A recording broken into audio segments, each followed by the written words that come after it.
My very dear Wormwood, my puppet, my pigsney. How mistakenly, now that all is lost, you come whimpering to ask me whether the terms of affection with which I address you meant nothing from the beginning. Far from it. Rest assured, my love for you and your love for me are as like as two peas. I have always desired you as you, pitiful fool, desired me. The difference is that I am the stronger. I think they will give you to me now. Or a bit of you. Love you? Why, yes. As dainty a morsel as ever I grew fat on.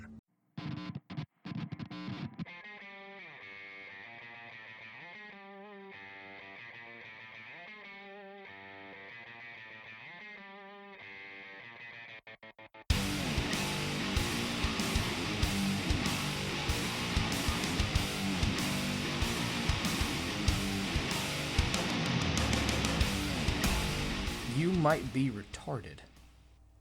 That's always a possibility. And if you're retarded, then you must be Tyler. What a segue. Mm-hmm. If I wasn't feeling terrible about myself before, I sure am now. Well, you deserve it. But if you're Tyler, then I can only assume that I am Sean. And the only reason why you and I would both be recording would be as if we're the Super Whiskey Bros. I thought you were going to say because we both needed an alibi for October the 23rd at 7:20 in the morning. My time, Eastern Standard. Well, the weird thing is in Central Time, it's not only is it not 7:20, it's not even 6:20, it's 6:10 over here. Oh my. We're a whole hour and 10 minutes different than you. No, Your Honor, I couldn't have killed that man. I was sitting at a computer talking to an idiot, and it's on the internet. Yeah, but what's your alibi? I was too dumb to do it. I lacked the intelligence to complete this task.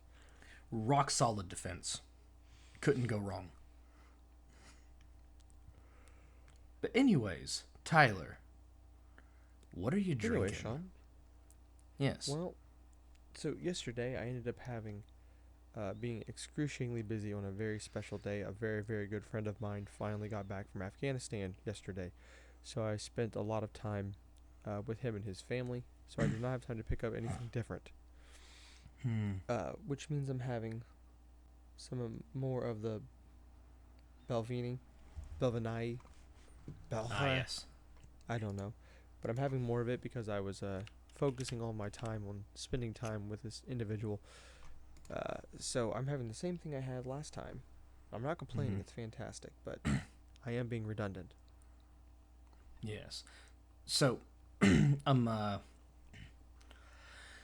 Heaven Hill Distillery. Never heard of her. That's fine. It's a distillery in the United States, and they just had a whole bunch of workers go on strike for some reason or other. I don't know all the details. But the thing is, while these workers were on strike, Heaven Hill, the maddest of all lads, just hired new people to do the strikers' work while they were striking.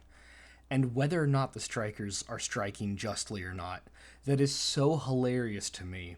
I had to get something that was by Heaven Hill Distillery, so I got some Elijah Craig small batch, and that's what I'm drinking right now. And it's really, it's beautiful. It's in my top 5 bourbons. I'll be honest with you, that's the funniest thing I could ever think about. Like, imagine you're mad about anything at all at your job. Let's assume you're not getting paid enough. Let's assume you found some terrible moral injustice. Who knows? Who cares? I don't. But imagine you're outside with a picket sign protesting, or in this case, I guess you say, you're just not coming to work and you're angry, and this guy walks by, and he waves at you, and you're like, I have no clue who you are. Like, I've worked in this company for 10 years. What are you doing here? He goes, oh, I'm doing your job. It's beautiful. It is very funny to me. Mm-hmm. Now, was it just And the for other, ask? I don't know or care. yeah, I have no idea. From what I've heard, so I haven't heard it described very well. But if the person who just didn't seem like it was described very well, but if it was described properly, then no, the striking is not just. Um, uh, but whatever. Um, uh, and but it wasn't like it was, well, I say that the strike, if exactly what was said to me was correct, then the striking is just, but the company is doing something illegal. But and so I doubt that's what's happening, and there's something else going on. But what they said was they're forcing their hourly employees to work 7 days a week without overtime. That's pretty And illegal. that's yeah, that say what? That's pretty illegal. Yeah. And so it's so I'm going to assume there's something else going on, but whatever. There would have to be because Yeah. there's just not a way to do that. Mm-hmm. Like the But I mean, there's only not. way would be like you just cut their daily hours down so much, but then what's the point? Yeah, You know?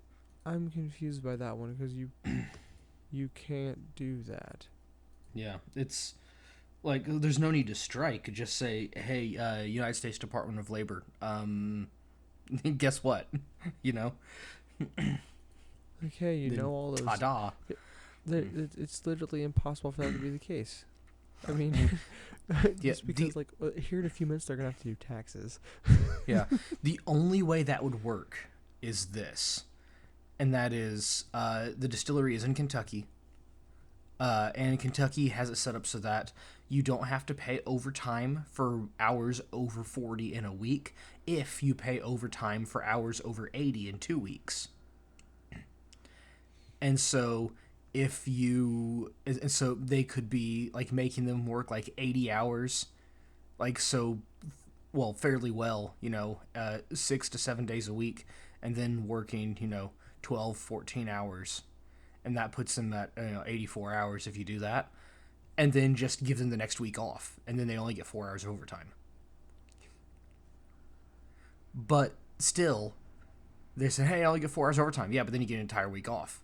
There's Yeah, and also even if it's something like that, similar to that sort of thing or whatever. I don't believe that. I don't believe that, especially so close to tax time. They have to do taxes on this, and clearly they're going to have to file some sort of thing somewhere. The government's like, well, it's time to completely bury you. There has to be something else there.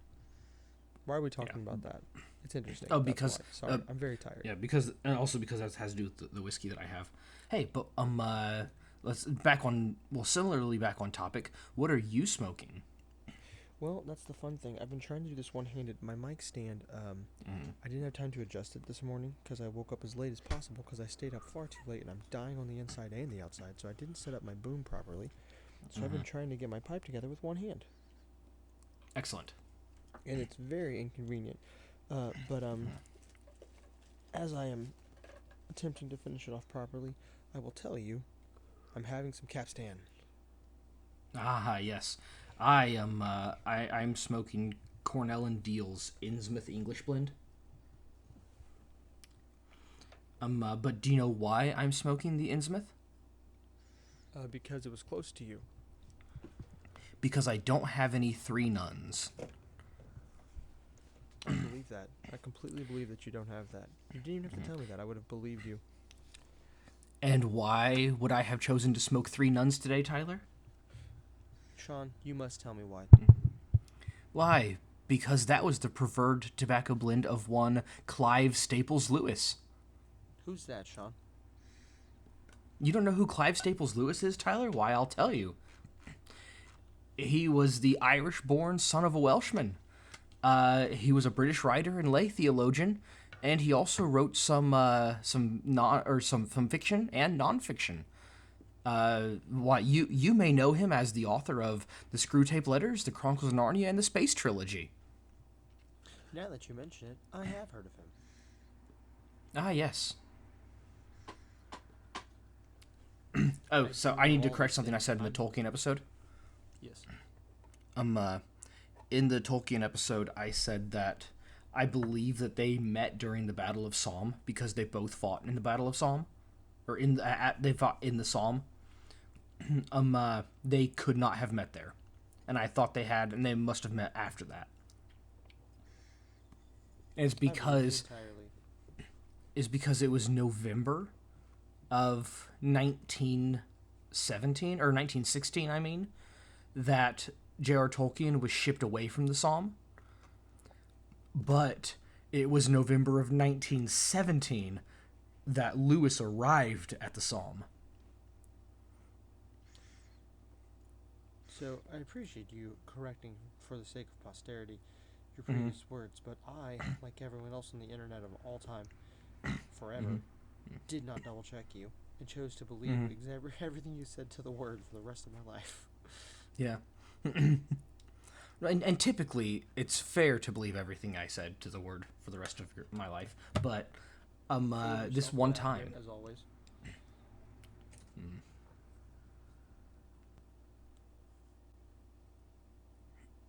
Fancy an awkward pause. Yes, that's the best kind of pause. But yeah, C.S. Lewis was an author and a freaking professor of English. Why do you ask? Sorry. I finally got my pipelet, and I've inhaled most of the capstan through the stem. We're really bad at this. Yeah, we are. We're terrible at everything. But so yeah. So what would you like to talk about in regards to Mr. C.S. Lewis? I would like to talk about how I can't get my pipelet. Well, I guess I said before. I said the life span of H.P. Lovecraft and J.R. Tolkien, so I might as well say it about C.S. Lewis.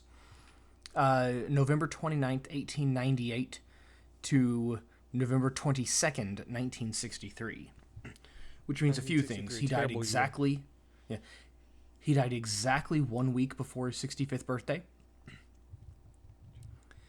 And he died exactly 8 months, 3 days after the day our mother was born.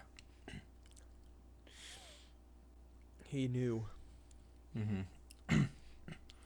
It also means he was dangerously close to being exactly 6 years younger than Tolkien, and not too dangerously close to being exactly 8 years younger than H.P. Lovecraft.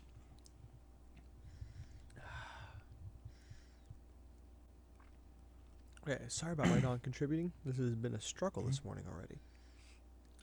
Oh, and in regards to my previous statement, I'll just believe you and never fact check a single bit of that information. Perfect.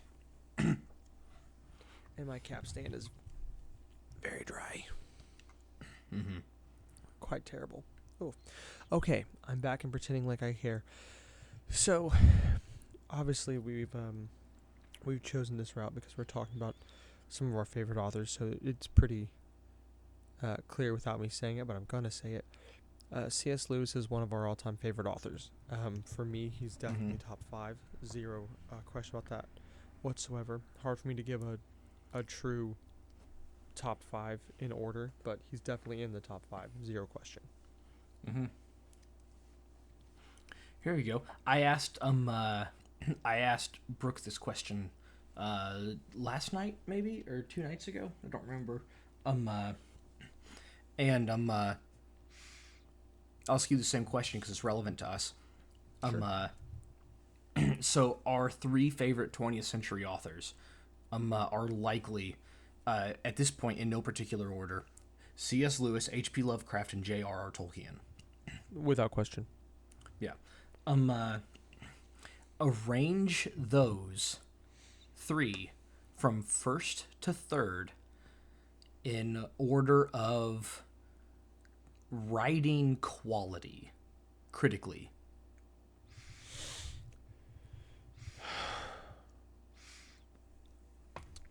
Number one being highest quality. Correct. Honestly, oof. I don't like doing this. Mm-hmm. For me, highest quality of... Oh, I will say offhand, lowest quality of writing I want to give to Lovecraft. Mm-hmm. Yeah. I appreciate his very particular and very unique prose, but it's definitely... it definitely feels like smut in comparison to the other two. So he's lowest quality. Mm-hmm. But you also have to consider the other two were both professors of English. This is true. This is So- true. I have to put Tolkien in the middle and give Lewis number one. Yep. I would also do the same thing. Rate them in order of raw intelligence.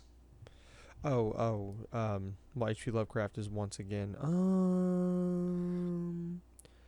See, No, for me, he's still like number three. Okay, see, I agree with you on the first one. On just rating them in order of raw intelligence, it becomes C.S. Lewis, Lovecraft, Tolkien.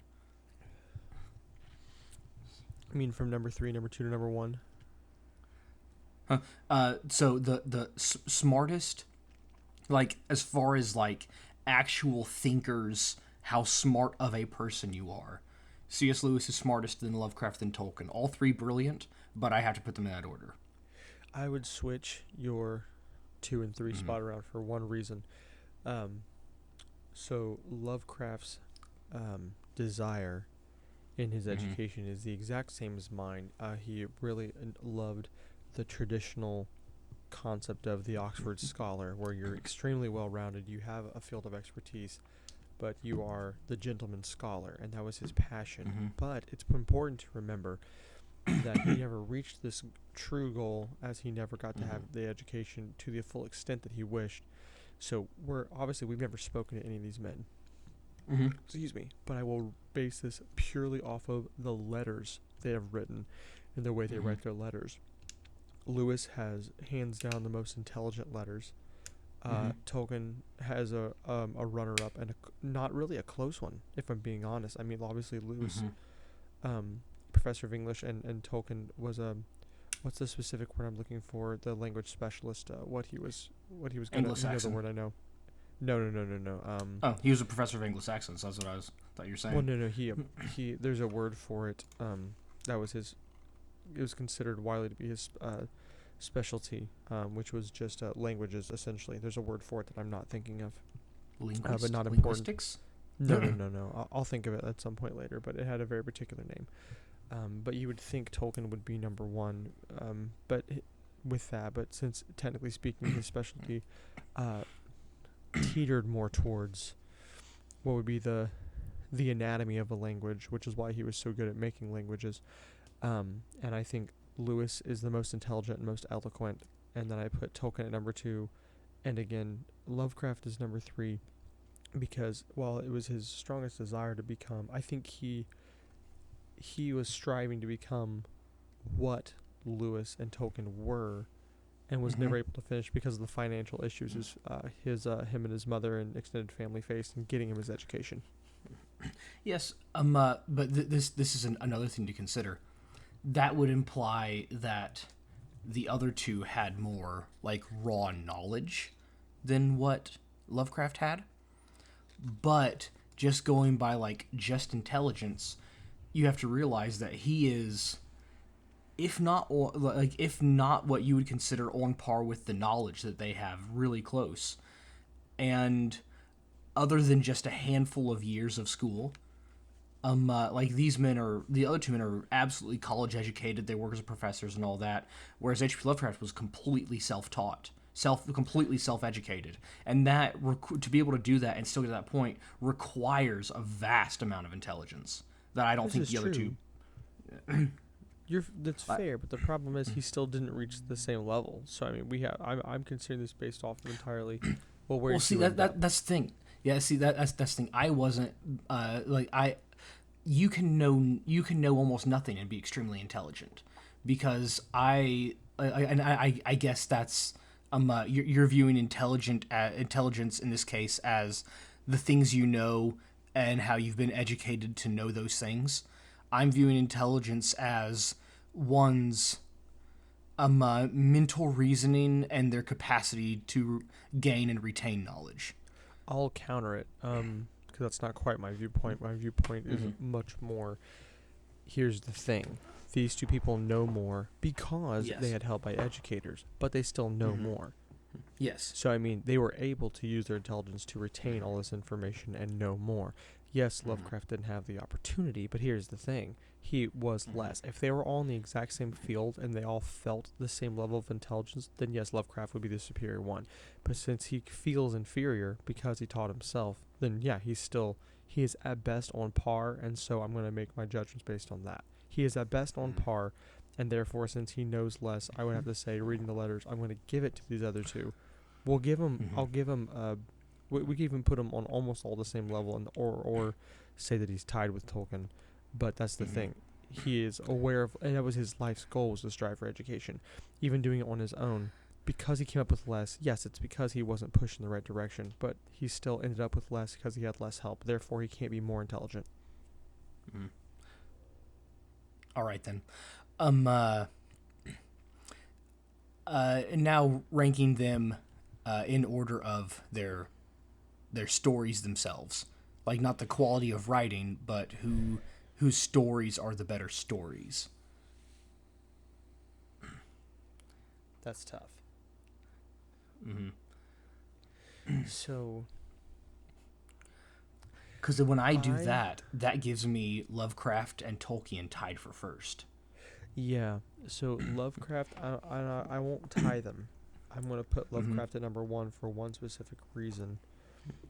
And this is a personal preference here. I'm being a little biased.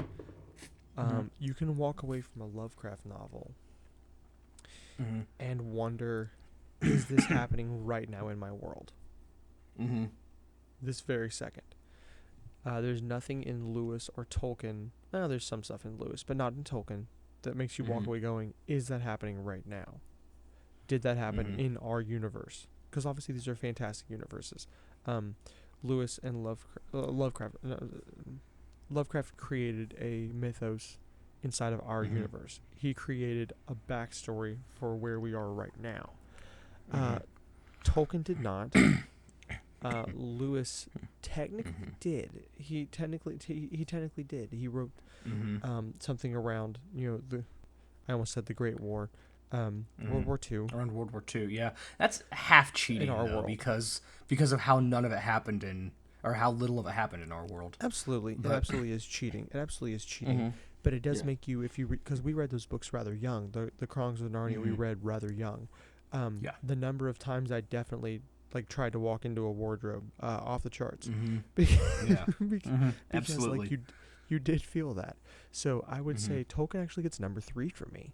The more I think about it, because when I think about how well immersed I am in a story, I think about, could that have happened here? And Lovecraft's number 1, Lewis is number 2, and Tolkien is number 3. Based purely on that metric.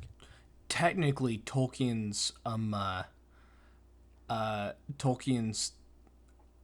writing is supposedly did happen in our world. This is true, and I know that to be the case. But here's the thing: if you look at the geography, if you listen to the history, it's basically just saying okay, some unforeseenly ridiculous number of years ago, when the geography of the world was completely different, this happened. Okay, cool. But I mean, Lewis is happening now, or 80 years ago. Lewis is happening 80 years ago. Lovecraft. It was happening in the now. In the now, in a time that we have measurable. And Lovecraft. Yeah. Did I say Lovecraft is number 1? I did, didn't I? Yeah. Lovecraft gets number 1 because not only does he put it in our time frame, and not only does he do it in a great way, he parallels it with actual scientific discoveries of the time. That's terrifying. So he's number 1. Yeah. I'm actually gonna say this. I have to agree with you with Tolkien. Lovecraft being number 1, and it's because my reason for tying them, I just realized, is changing, and so therefore that gives Lovecraft a slight edge. That is the reason why I tied them was the reason why I made them tied up was because if you look at Lovecraft, everything in modern science fiction and most of modern horror is based at least to some extent on, or at some point had some inspiration from Lovecraft's work. And I was going to say everything in modern fantasy has at least some inspiration in Tolkien's work. But then, now that I am saying that, that's no longer the case for Tolkien. Yes, he's still the influence, but now there's a lot of authors that are taking vast inspiration from Robert Jordan and Brandon Sanderson. And so for that reason, but the science fiction and horror people are still primarily taking their influence, or entirely taking at least some influence from Lovecraft. And so now that we have other fantasy people that people are drawing off of, but we still don't have as big of a science fiction or horror that we're drawing off of. And so that would push Lovecraft into number one.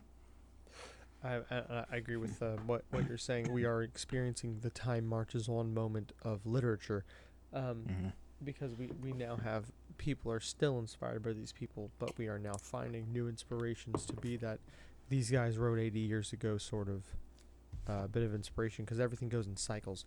So you don't want to take inspiration from the guy who just wrote a book 20 years ago. You don't want to take inspiration from a guy who just wrote a little while ago because it's still fresh in the memory.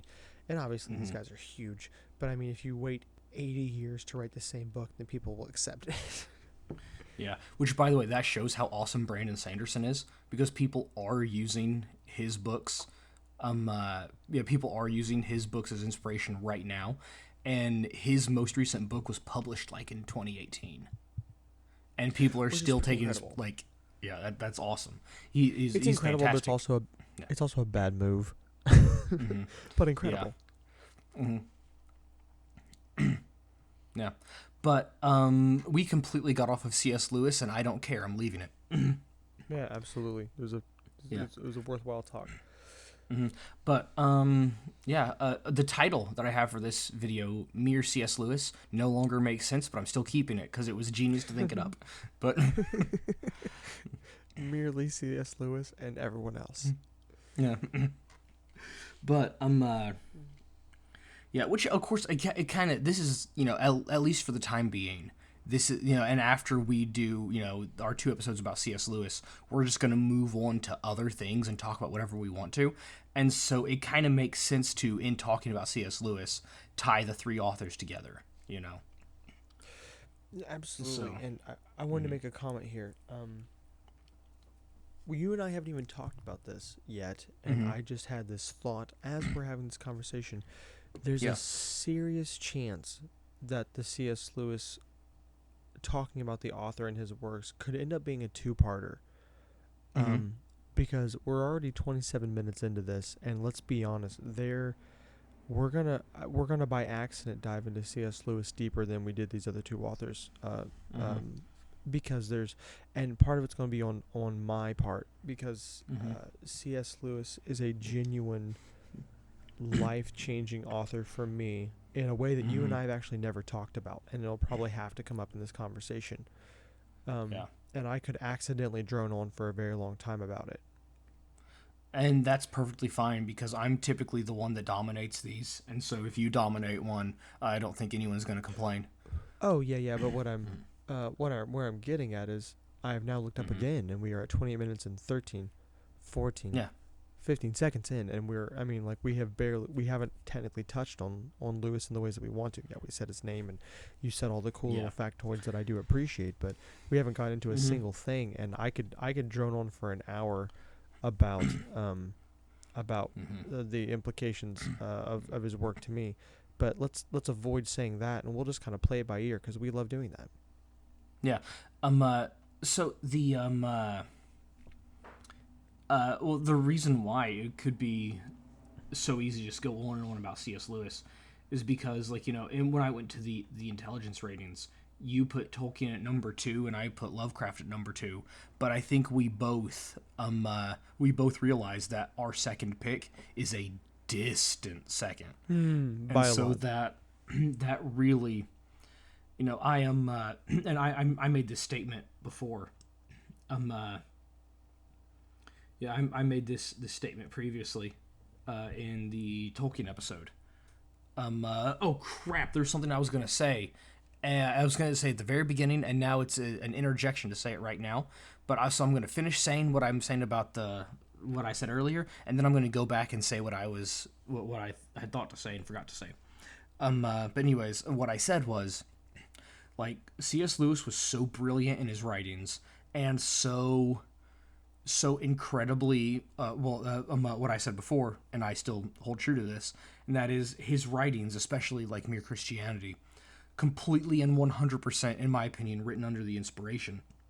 So like I view these, even a lot of his stuff is even doctrinal works. You know, it's usable for such things, and that is like there aren't very many authors that you can say that about. But anyways, here's what I was gonna say. Something that's annoyed me. This will not be news when you guys hear this, but we are recording this October the 23rd on Saturday morning. We are. Yes. And the reason why I'm saying that is because I think this episode is going to release November 4th, I believe.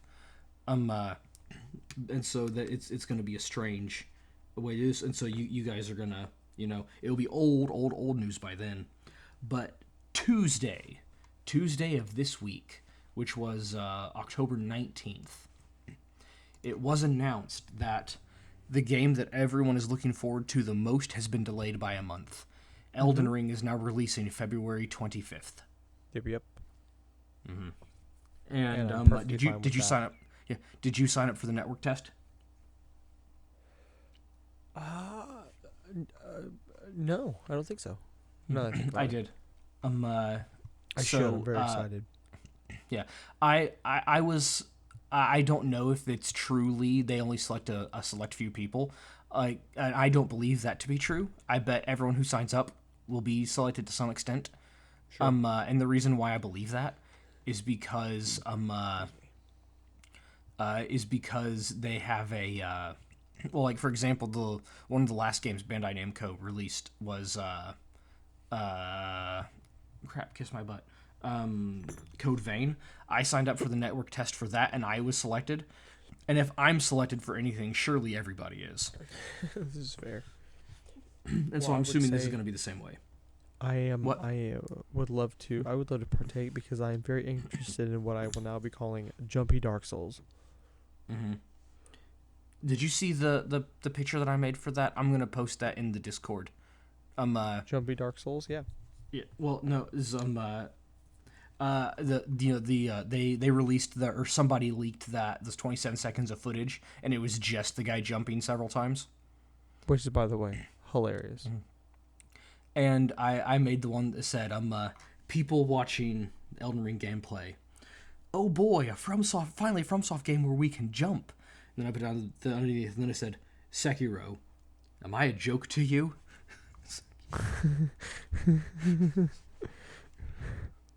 Fantastic. Yeah. The thing is, should I post that in the Discord now, or should I post it when the video releases? Tell you what, do it now.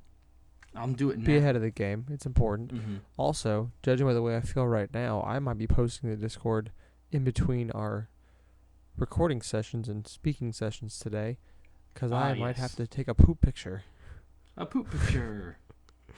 Because we're so sophisticated here. Mm-hmm. Was that what you were wanting to say about Elden Ring? Yeah, that's all I was want to say about Elden Ring. Yeah. Okay. So while you're posting what you're posting, I'm gonna go off on not a tangent, but preemptive strike, if you will, here. So if I think we might have made this clear in an earlier video, and I can't remember, to be perfectly honest. C.S. Lewis is going to hold a special place in mine and Sean's heart here, because Sean and I are both, we'll loosely say for the people at home, of the Christian faith. Christians, however you want to view this. C.S. Lewis is a very, very important author to us in that aspect. I'm gonna interrupt you Sean, here. I wouldn't call myself loosely Christian. well, no, for a large viewing audience, saying loosely Christian, because obviously when you just say Christian, so many different people from so many different walks of life have different interpretations. So I like to say loosely, just because different people view that differently, not because of how we view ourselves. There's a difference between how we view ourselves in the context of Christianity versus how someone else might. So it's worth saying loosely, even though we don't think that way. Here we go. I'll put it this way, and I think this is a fair thing to say about I think this is a fair thing to say about both of us, and look, I'll determine if I have to censor myself on this one or not. But here's the best way to describe. I'm speaking for myself, and I believe I'm speaking for Tyler also here, and that is this.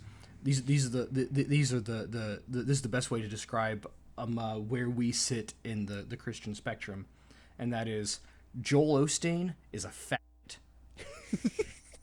The people at Westboro Baptist Church are faggots.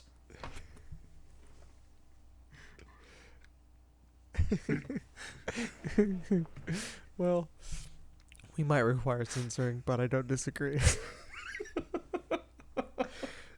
Either way. Either way. But yes, very much yes.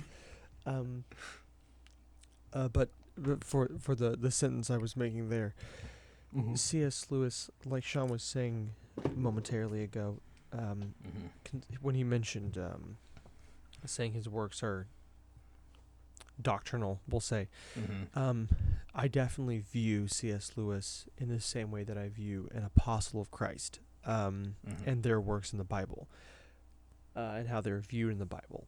His take on the world, on aspects of Christianity, on religion, are in just so incredibly insightful, and like you said, inspired, and I think that's the perfect word, because that's how all of it feels. It feels inspired by God, and therefore I take it.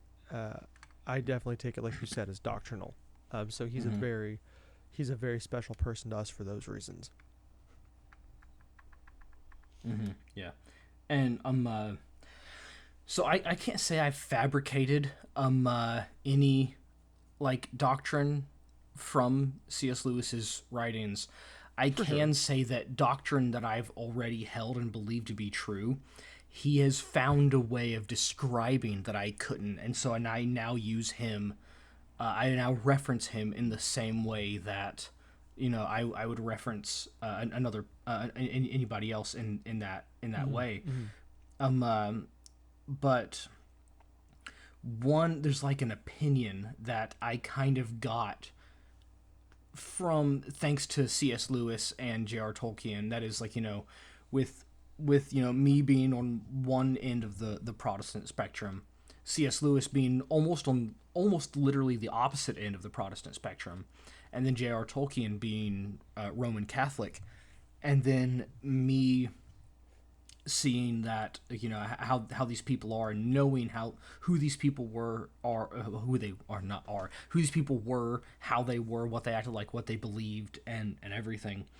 I am is because of those two men, and primarily C.S. Lewis, because of the way he spoke about things, that I realized that like me being of the denomination of and having been raised in the denomination, it's hard for me to claim it because so many people that claim this are terrible. But I have to claim it because it's the doctrinally speaking, fundamentally speaking, it's the one that I view closest to correct, even if I hate most of the people.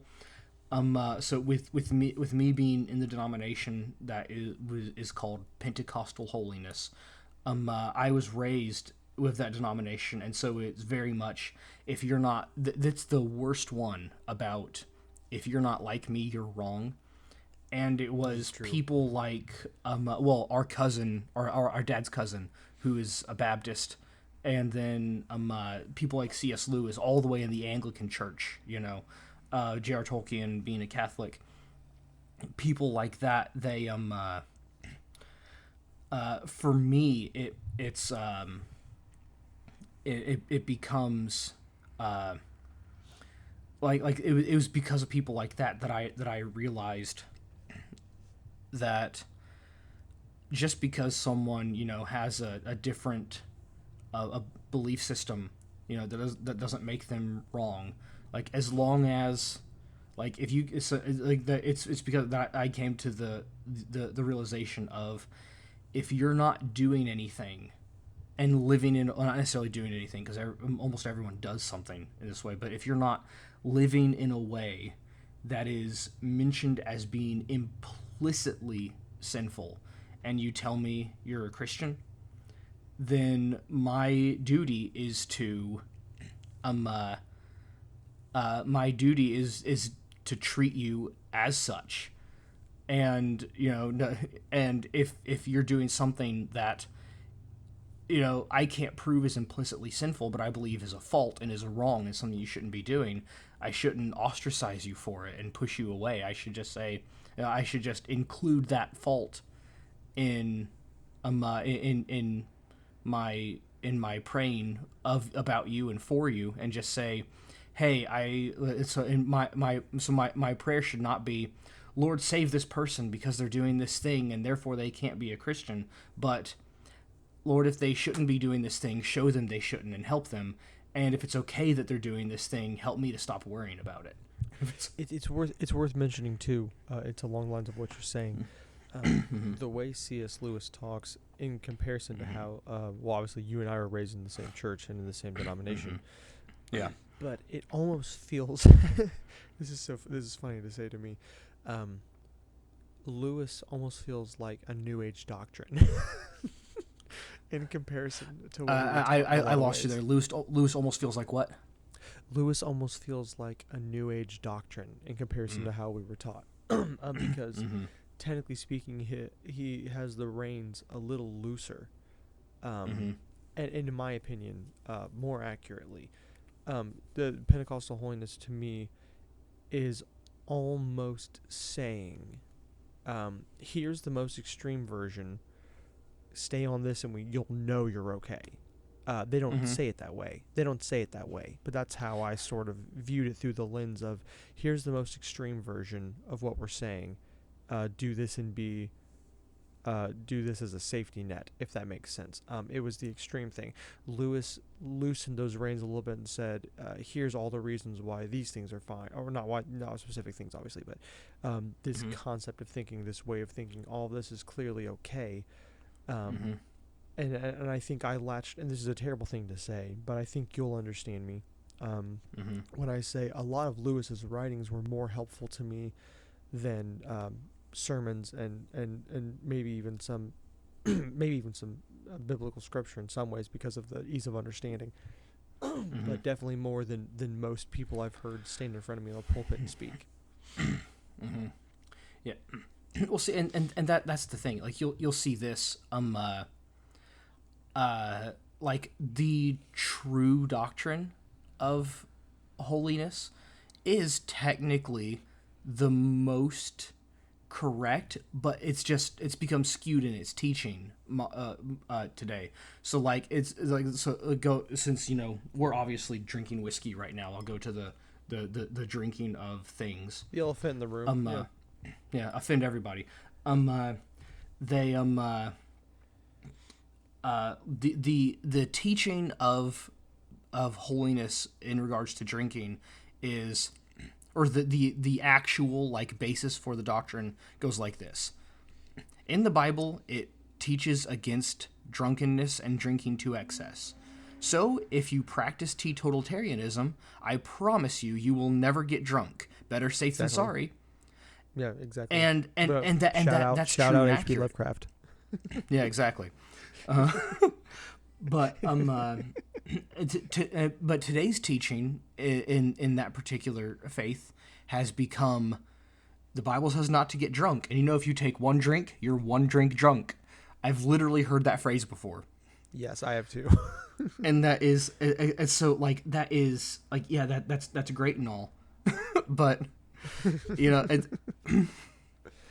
it's so, like, and that's why, like, you know, That's why I say I have a hard time technically associating with holiness, but then when I actually get into the meat and potatoes of the genuine, like, what the doctrine is, not what the doctrine today is taught, but what the doctrine is, it becomes today with how it's taught.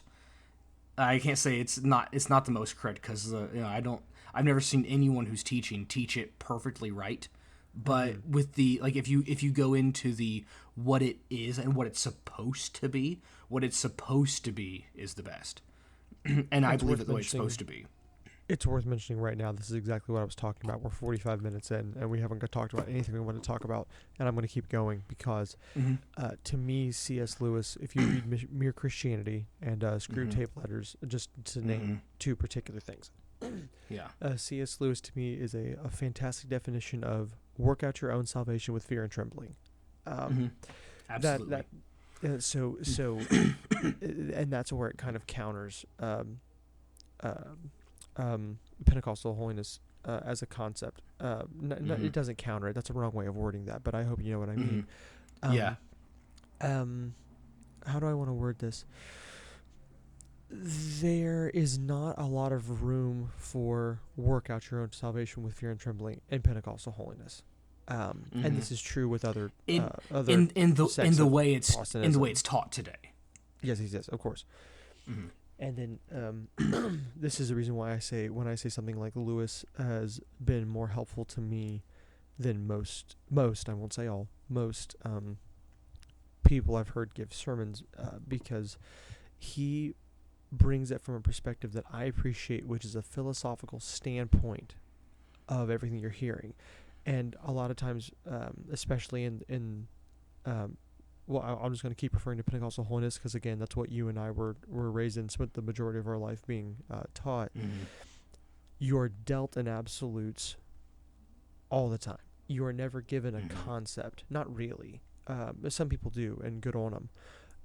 But for as a whole, you're dealt with absolutes in its entirety. There are a set of rules that are defined with a sharp edge. You and I know I have, I'm sure you probably remember it. We've heard someone get up in front of a congregation of people and say, drinking this brand of soda is a sin. Yeah. So, I mean, that's I've wiggle room. Yeah, I've heard of it being taught. See, I live in Oklahoma, and this is where it's kind of funny. They call it free holiness, and they're the least free people that have ever existed. But that's where it started here in Oklahoma, and a lot of people here are like that. They're loosening up a little bit, I think. But like the man who, also, and here's how it goes. The man who used to pastor the church that I'm at, so my church doesn't really do wedding rings. There are a few people in the church who do, but it's one of the churches that don't. The church itself doesn't like it. But the man who pastored the church before I started attending, he attends that church. He likes me a decent amount. I'm not going to say we're buddies, but he likes me as a person. He was one of the people who was vehemently preaching against wedding rings and beards, and I wear both. But he's now at the point where he's okay with me. So I mean, all that. But here's the whole thing summed up into one thing that I'm going to say this. Obviously, there's no holiest people listening to this, but but if you are, remember this, guys. Galatians chapter 5, 19 through 21. These that lists several things that are the works of the flesh. And those, I believe, 13 things and such like are the things that are inherently sinful. If you do those things, if you do these things, you have committed sin and there's no way around it. Also, everything outside of that, work out your own salvation with fear and trembling. There you go. Man, wow, we've gotten off topic. This might be the most impressive rabbit trail we've gone down. And I'm okay with that. I'm not upset about it either, but this was had to be Yeah. a record. And this all got brought up because of kind of my comment. Mm-hmm. Then and I'll say it again. I'll say a version of it to get us back on track. Uh, Mm-hmm. C.S. Lewis to me is the author. For me, there are Mm-hmm. other people who've done it much better, I'm sure. But for me, he was the most helpful author in terms of, he was the most helpful author for me in terms of coming to grips with,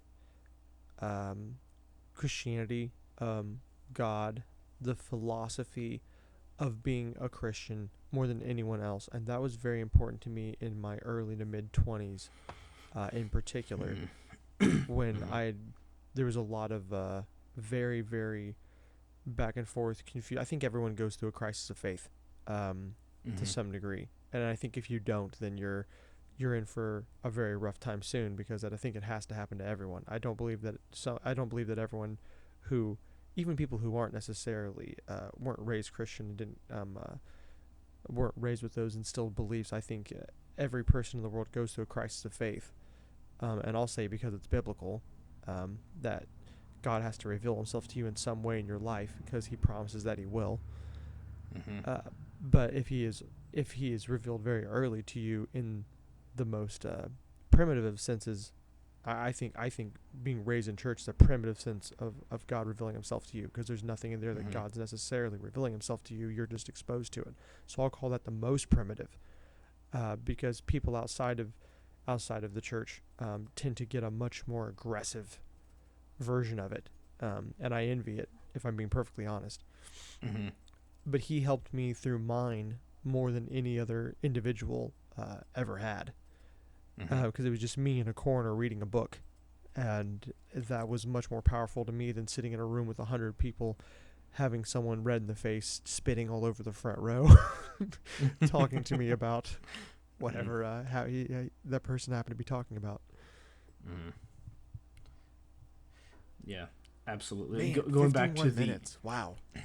Going back to you have to have a crisis of faith, and you have to be shown.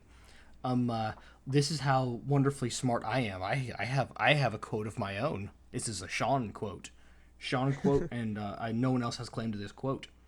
And I said this, and this is wonderful. I said, there has to come a time in your life when your prayer changes from God, show yourself mighty to me, to God, show yourself mighty through me. In that order. Yeah, you can't reverse it. It doesn't work.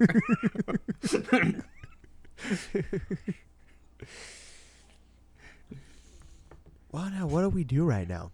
We've hit almost a full thing, and we haven't talked about Lewis, and I feel like there's so much to talk about for Lewis. There's so much. I mean, for me, I'll be honest, I feel like he's so I mean, he's so important to the two of us that I feel like we could have done this length of time just talking about him, and we have we've gone off. We've lost the plot. Well, the point was today to talk about what we thought about C.S. Lewis and his writings. That's fair. It turned into what we think about C.S. Lewis and theology.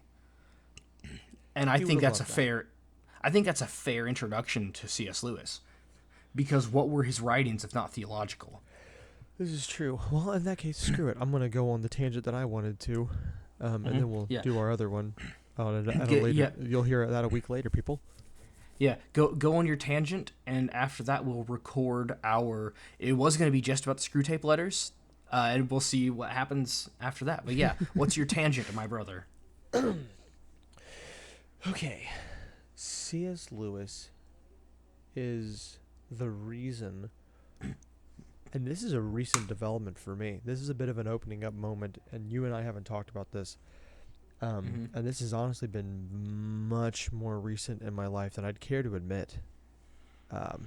This is I'm going to be honest, this is a pretty vulnerable moment for me. C.S. Lewis, and in hearing people talk about him, and actually Dr. Jordan Peterson, who I know you're familiar with,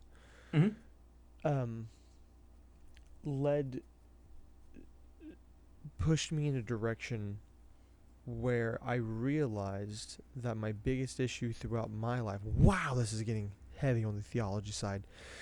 My problem is that I realize I've never had a proper respect for God as an entity.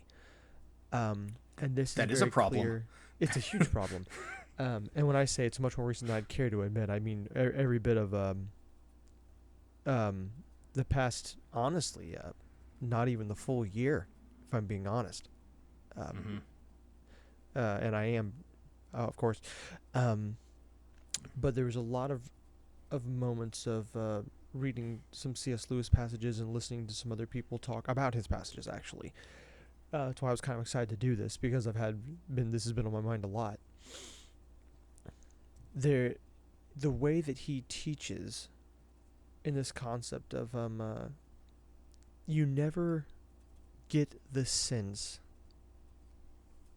that C.S. Lewis is trying to paint God with the brush that, again, we're going to keep going back to Pentecostal holiness, that the more, what shall we say, aggressive Protestant movements have painted him. He doesn't paint him with the very tame, I'm here to give you everything Joel Osteen brush, and he's not there with the fiery get out of hell free card that a lot of the more aggressive Baptist Pentecostal holiness brushes tend to paint him. It's somewhere in between, and it's more personal. The way he paints God is more personal, and the way he paints theology is more more personal. I latch on to philosophical concepts more than I latch on to someone standing in my face saying, here are the exact things you need, because I'm very brained that way. And diving into him more has helped me really see my flaws as a human, as a Christian, as an individual, however you want to word it. It doesn't really matter. It's been extremely helpful, and I don't even have time to go into the detail of that whole story. I really don't. It's very long. But he's an exceptionally important author to me for that reason, because my crisis of faith, I believe, has been on and off from the time I'm 22. And I'm sure you can attest to this without saying anything, because screw you. I'm gonna interject here. I am very glad to hear this myself, because you may remember about 3 years ago, after church one night, I came to your house. Yes. Yeah, I trying to be angry, and I couldn't do it. I wound up just being sad, because I was not satisfied with your condition, and you gave me an answer, and I was not satisfied with that answer. It was an unsatisfactory answer, and I'll give you that. And I'm going to give Brooke some credit for being there and talking as well. Yeah. And that's fair. I wouldn't say that was at my lowest point of my crisis of faith by a long shot, but it was down there. And I think I'll give you some credit here. I think that was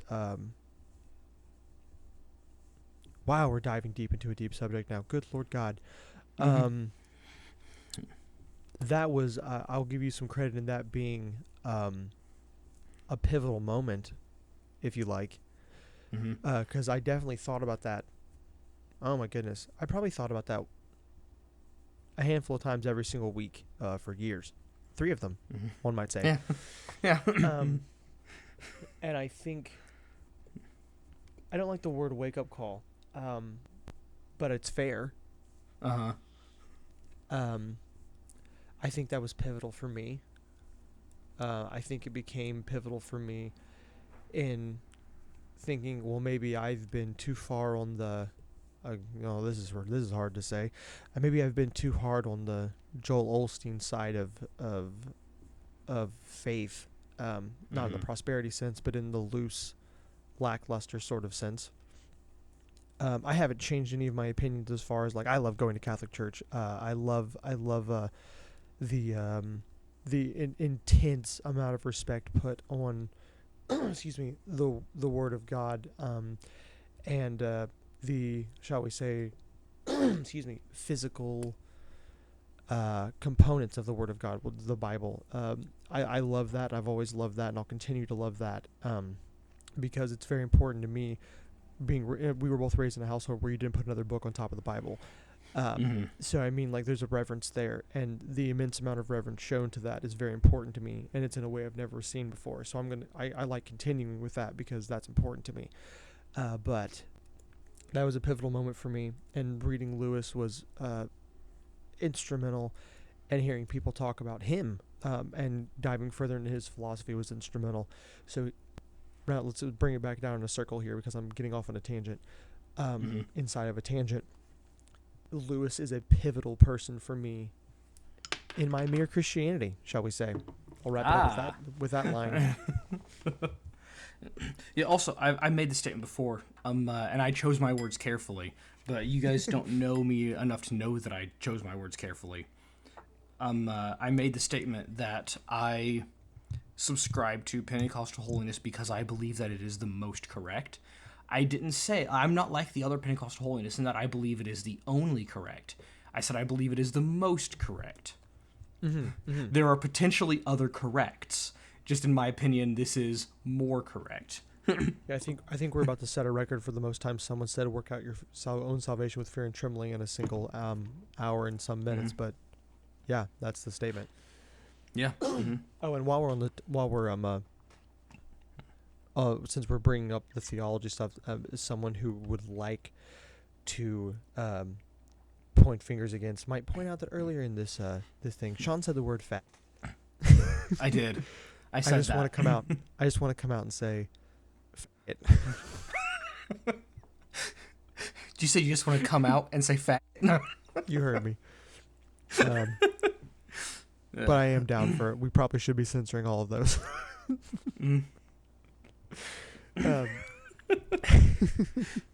Well, I can mark this episode as explicit, which would be really weird because then our theology episode, this episode contains explicit content.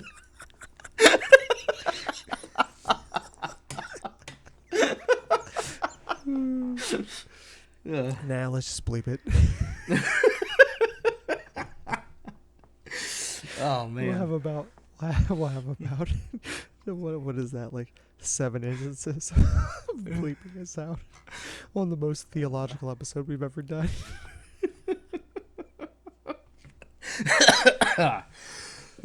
I'm dying. Perfect.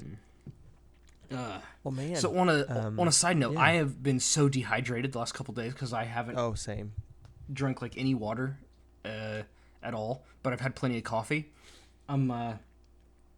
And like I'm to the point where like I'll cough, and like it hurts my biceps to cough. Yeah, you're probably gonna need a drink of water. Yeah. I'm feeling it more in my chest right now because I didn't drink any water yesterday. Hey, were we gonna talk about the screw tape letters in this episode or the next one? The next one, right? Yeah, the next one, and we'll see what we have by way of time because we've been at this for an hour. And well, according to the timer, an hour and 2 minutes. It'll be a little less than that, but it'll be about an hour. We'll hit on to the, as tangential as everything was, I'm satisfied with this episode. Oh no, this is great. Yeah, this is great, but it's the most rabbit trailing we've done. And I'm still calling it mere C.S. Lewis. Dang it. Ribbit. Perfect. I definitely made my audio spike with that burp. Yeah, that's it. Well, hold on, wait. Through that, you're champs.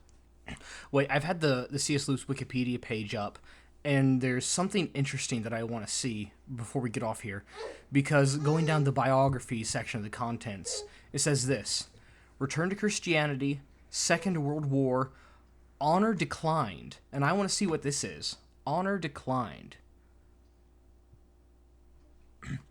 Lewis was named on the last list of honors by George VI in December 1951 as a Commander of the Order of the British Empire, but declined so as to avoid association with any political issues. So he declined. He himself declined the honor. Not his honor was declined. Okay, that's interesting.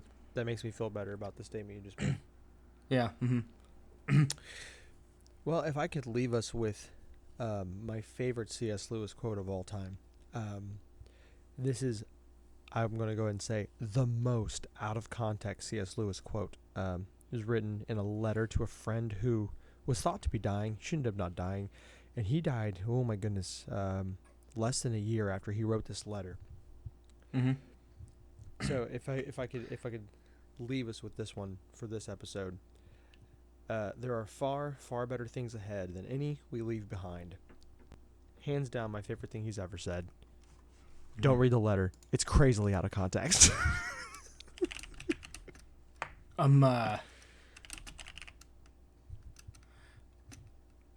Let's see. Hold on. And we're typing. I hear a clickety-clack. Yeah, I need to get this exact quote. If I had to pick my single favorite quote from C.S. Lewis, I'll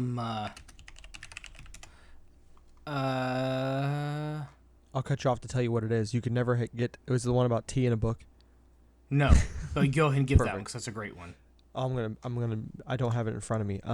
You could never get a cup of tea large enough or a book long enough to suit me. Ah, yes, that does sound like Lewis. But yes, my favorite C.S. Lewis quote, and it is, "A man can no more diminish God's glory by refusing to worship him than a lunatic can put out the sun by scribbling the word darkness on the walls of his cell." If you're gonna pick that one, and I love it, I'm gonna do a follow-up one, and I'm gonna butcher this one too. Let's go. Hold on. I believe in Christianity as I believe the sun can rise, not only because I see it, but because by it I see everything else. Perfect. Which is stupendous, by the way. Or how about the quote from I believe the second paragraph, the first sentence of I think the second paragraph of the preface to the Screwtape Letters, and that is, "The reader is advised to remember that the devil is a liar." You know what? We're doing quotes, and we're just droning on, and we're droning on. We've killed like 3 great endings by now. But so I was going to share the quote that actually was the most influential thing on me in this past little bit. It's the one that I actually was going to. Spoiler alert! I don't know. You asked me to record a 30-second-ish clip of a C.S. Lewis quote. Should I not give it now and let it be a surprise later, or give it now? Give it now. Okay. I am going to read this one because it's important that I get it perfect, because this one hit me, again, vulnerable moment here. This one hit me so incredibly hard that it was a little bit painful to read. "Man has been accustomed ever since he was a boy to have a dozen incompatible philosophies dancing about together inside his head. He doesn't think of doctrines as primarily true or false, but as academic or practical, outworn or contemporary, conventional or ruthless. Jargon, not argument, is your best ally in keeping him from the church. Don't waste time trying to make him think that materialism is true. Make him think that it is strong or stark or courageous. That it is the philosophy of the future. That is the sort of thing he cares about." Absolutely. Which is a rough pill to swallow. Okay, did you know that C.S. Lewis, Aldous Huxley, and JFK all died on the same day? What? Yeah. Nuh-uh. November 22nd, 1963. What? That's crazy. Yeah. Look at this. Media coverage of Lewis's death was almost completely overshadowed by news of the assassination of President John F. Kennedy, which occurred on the same day, approximately 55 minutes after Lewis's collapse, as did the death of English writer Aldous Huxley, author of Brave New World. Wow. I definitely didn't know that. This coincidence was the inspiration for Peter Kreeft's book, Between Heaven and Hell, a dialogue somewhere beyond death with John F. Kennedy, C.S. Lewis, and Aldous Huxley. Wow, I kind of want to look at that now. Uh-huh. Wow. Yeah, I didn't know that. That's wild. Wow. On that note, hey, what was that cork? That was me pulling the cork out of my bottle Ah. for the heck of it. Okay, so I'm not pouring myself a new drink, but I'm gonna decork this bottle because I haven't on this episode. This is my favorite, one of my favorite corks I've ever had. Is on this Elijah Craig. Are you ready? Yeah, go for it. Oh, that was nice. Oh yeah, It was really nice. it's so good. Hold on, I have to forget this. I'm gonna do it again. I'm gonna do it again without the back of the microphone. Hold on, nice and close. Mm-hmm. Because this is my favorite cork so far. So let's get a really good. Oh, that's pretty good. I like that one. It had some squeak and a pop. Oh yeah. A little bit of both. A little bit. Mm-hmm. We've gotta put the stop on this one. Yeah. We've gotta absolutely. hold on. We've gotta put a cork in it. Yeah. So we will see you guys next week with I don't know if ruminations is the right word. That's a bit too sophisticated for us. But we'll be speaking of we'll be talking about the Screw Tape letters. And we'll probably get into some other stuff, mere Christianity, which means that if we get into those other things, or even if we don't get into those other things, it will be just as tangential as this episode was. I can think of nothing better. Absolutely. See you guys. Thank you for sticking that crap out. Bye.